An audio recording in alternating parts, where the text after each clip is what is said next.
Bihar chief మినిస్టర్గా నితీష్ కుమార్ గారు 10వసారి ప్రమాణ స్వీకారం చేశారు. ఆయన బీహార్కి లాంగెస్ట్ సర్వింగ్ సీఎం. 10 సార్లు ఒక రాష్ట్రానికి సీఎంగా ప్రమాణ స్వీకారం చేయడం అంటే అది మాటలు కాదు. యాక్చువల్లీ 1980 దశకంలో లోక్ నాయక్ జయప్రకాష్ నారాయణ్ గారి స్ఫూర్తితో నితీష్ కుమార్ గారు రాజకీయాల్లోకి వచ్చారు. ఆ టైంలో పాట్నా యూనివర్సిటీకి చెందిన లల్లు యాదవ్, నితీష్ కుమార్ గారు మంచి మిత్రులు. ఇద్దరు కూడా స్టూడెంట్ లీడర్స్ అన్నమాట. ఇద్దరు కలిసే రాజకీయాల్లోకి వచ్చారు.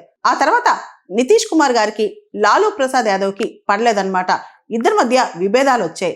ముఖ్యంగా నితీష్ కుమార్ గారు సెంట్రల్లో రైల్వే మినిస్టర్గా, అగ్రికల్చర్ మినిస్టర్గా పనిచేశారు. ప్రత్యేకంగా నితీష్ కుమార్ గారి గురించి చెప్పాలంటే 1999 ఆ టైంలో రైలు యాక్సిడెంట్ వెస్ట్ బెంగాల్లో అయినప్పుడు దాదాపు 300 మంది చనిపోయారు. ఇమ్మీడియట్ గా మారల్ రెస్పాన్సిబిలిటీ తీసుకుని నితీష్ కుమార్ గారు కేంద్ర రైల్వే మంత్రిగా రిజైన్ చేశారు. ఆ తర్వాత మనం చూస్తే కనుక బీహార్ రాజకీయాల్లో ఆయన కీలక పాత్ర పోషించారు. వారం 10 రోజుల పాటు 2000 సంవత్సరంలో బీహార్ సీఎం అయిన పూర్తి స్థాయిలో 2005 నుంచి ఇప్పటి వరకు కూడా అనేక మార్లు బీహార్ సీఎంగా పదవి చేపట్టారు నితీష్ కుమార్ గారు.